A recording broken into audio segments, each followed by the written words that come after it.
Welcome. This podcast is re-released from my Anchor podcast, which is distributed on Spotify.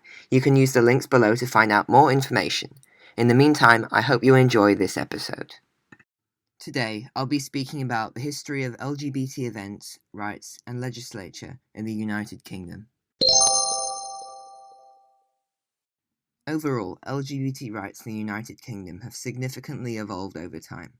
Homosexuality has always been officially legal for women, while the Buggery Act of 1533, which was the UK's first sodomy law, basically criminalised male homosexuality. The act did not only apply to same-sex relationships, but between men and women, and a person with an animal. However, convictions of homosexual males were the most common and publicised. Basically, same-sex sexual activity was characterised as sinful and became a capital punishment offence. It continued to be capital punishment, although this piece of legislation was replaced by Section 15 of the Offences Against the Person Act 1928 and Section 63 of the Criminal Law India Act of 1828. However, the new terms meant that evidence of penetration was sufficient for prosecution. Additionally, this new law specifically targeted homosexual men, not collectively including relationships between a man and a woman. In 1835, James Pratt and John Smith are executed. They are the last two men to be put to death for the homosexual activity. In 1861, the Offences Against the Person Act is updated, revoking the death penalty for homosexuals and replacing it with a prison term of hard labour between 10 years and life. As part of the Criminal Law Amendment Act of 1885, Section 11 was used to prosecute those who committed any acts of gross indecency with male persons. This act commonly encouraged blackmail against men who engaged in homosexual acts, which led to it being nicknamed the Blackmailers' Charter. In addition, the act changed the terms of punishment for convictions of gross indecency. The minimum term of hard labour was reduced to 2 years. An example of a conviction is famous poet Oscar Wilde, who was convicted of gross indecency and sentenced to 2 years hard labour. In 1921, 3 members of Parliament tried to add a clause to a new Criminal Law Amendment Bill, which would criminalise lesbianism, with equal punishment as male homosexuality. Although there was an agreement from speakers that lesbianism was distasteful and an attack on the fundamental institutions of society, the entire bill was rejected by both houses under the concern that the legislation would draw attention to the offence and encourage women to explore their sexuality.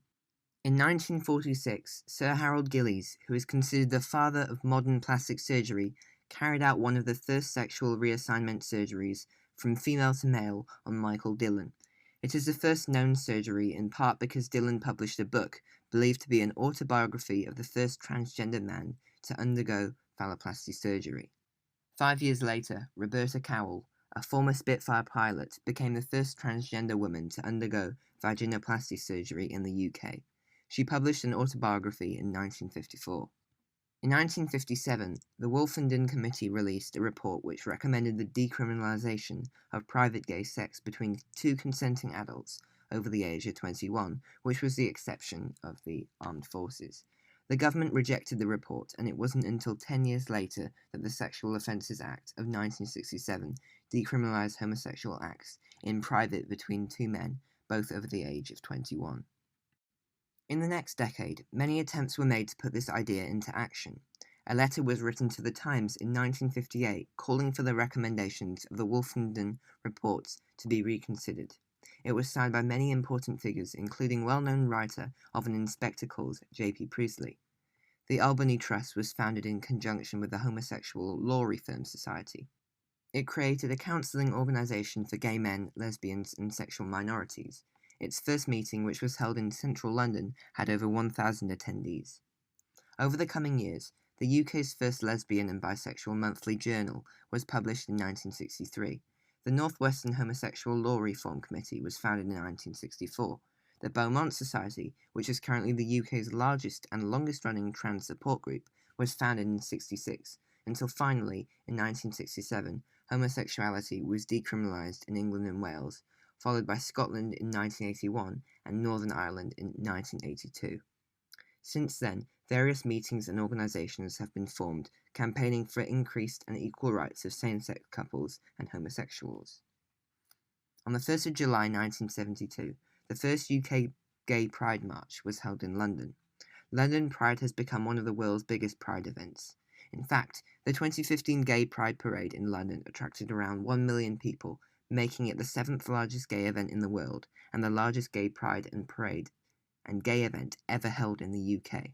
The number was further surpassed by the 2019 Pride Parade, which attracted over 1.5 million people, making it the biggest pride in the UK. Sadly, in 1968, the World Health Organization listed homosexuality in their DSM-2 listings, which clarified homosexuality as a mental disorder. This resulted in many gay and bisexual men and women in the UK suffering humiliating and painful treatments in order to be cured. The World Health Organization eventually removed homosexuality from the list of mental disorders in 1992. One of the worst periods of time for the LGBTQ community was the AIDS crisis in the 1980s, as it caused negative stigma to arise as homosexuals were blamed and faced increased hatred as a result of the spread of the disease, which they were being blamed for. Also in the 1980s, in 1987, Prime Minister Margaret Thatcher made an anti-LGBT speech condemning education and the supposed advertisement of homosexuals. This triggered the application of Section 28 in 1988, which stated that councils should not intentionally promote homosexuality or promote the teaching in any maintained school of the acceptability of homosexuality as a pretended family relationship. This caused LGBT-friendly groups and clubs to disband. LGBT-themed literature was removed from schools and libraries, denormalizing the entire LGBT community, making them feel like second-class citizens. As a result, many in the community again began to censor themselves and hide their true identities. Theresa May, who served as Prime Minister from 2016 to 2019, spoke out in support of Thatcher's policy. She wrote that most parents want the comfort of knowing that Section 28 is there. Additionally, in February of the year 2000, the first attempt to repeal Section 28 was introduced by the Labour government, but was defeated by a House of Lords campaign. At this time, Theresa May was a shadow education secretary, and she called the Labour government's defeat a victory for the common sense. In Scotland, the section was successfully repealed in June of the same year. In 2003, Section 28 was finally repealed in the United Kingdom. Section 28 was put in place 33 years ago and lasted for 15 years, but it had an impact on generations, strengthening a wave of homophobia and opposition to the community. The biggest advancement in LGBTQ rights has occurred in the last 2 decades. People have been allowed to serve openly in the military since 2000, while the age of consent was equalized in 2001. The Adoption and Children Act of 2002 allowed gay and lesbian single people, as well as same-sex couples, to adopt a child in the UK. In 2003, a legislation made it illegal to discriminate against lesbians, gay, and bisexual people in the workplace. The Gender Recognition Act came into place in 2005, giving transgender people full legal recognition in their appropriate gender, allowing them to acquire a new birth certificate, although gender options were still limited to male or female. Additionally, in this year, civil partnerships became available for same-sex couples. In 2008, same-sex couples were recognized as the legal parents of children conceived through the use of donated sperm, eggs, or embryos. The Equality Act of 2010 enhances the requirement of equal treatment in terms of private and public services, regardless of age, disability, gender reassignment, marriage and civil partnership, race, religion or belief, sex and sexual orientation. In 2013, Alan Turing was granted a posthumous royal pardon. I'll go into more detail in his life and conviction in a later episode.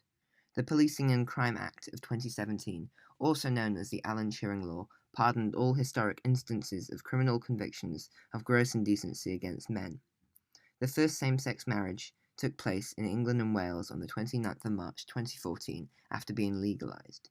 Finally, in 2020, same-sex marriages became recognised in Northern Ireland.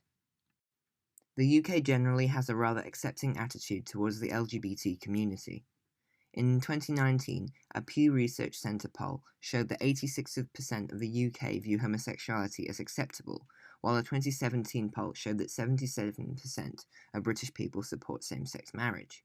In 2015, in a review of the community's rights, the UK received the highest score in Europe, with 86% progress towards respect of human rights and full equality for LGBT people, and 92% in Scotland alone. However, by 2020, the UK had dropped to 9th place in the ILGA Europe rankings, with a reduced score of 66%. Legally, people have been able to apply to change their gender since 2005, with their sexual orientation and gender identity protections since 2010. However, this sharp decrease in the UK's rank is believed to be as a result of a hostile climate towards trans rights fueled by opposition groups. If you are a human, you should be supporting the rights of all in the LGBTQ community. Thanks to everyone who listened to this special episode of my podcast. Stay tuned for more bonus episodes in the coming weeks of LGBT History Month. Thank you.